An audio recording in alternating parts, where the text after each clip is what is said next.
So I woke up this morning, getting the boys ready for school, doing our normal routine, put their clothes on, put their shoes on, and I remembered that my son had some papers that I needed to fill out. Me and the boys go outside to my car, and I'm walking further down to my car and see that my car door is open. Then that's when it clicked, because I know I never leave my car door open, and I always make sure I lock the doors. And then I look in the back seat and I see it's glass shattered everywhere.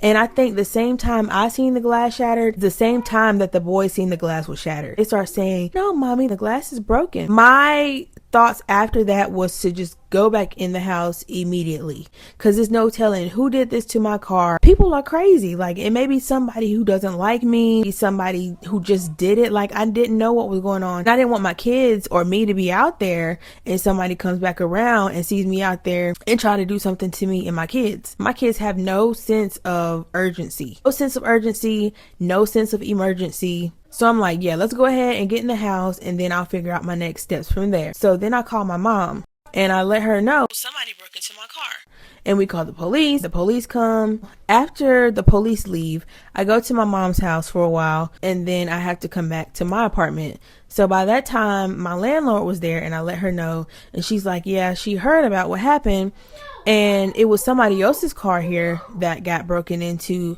and they stole her purse. So I'm like, at least I know it wasn't anything like targeted towards just specifically me. But it's still unfortunate, because I'm working to get me and my kids into a space where we're comfortable. We don't have to worry about anything. And it's like, the more I take one step forward, I'm taking 2 steps back. That was their transportation to school.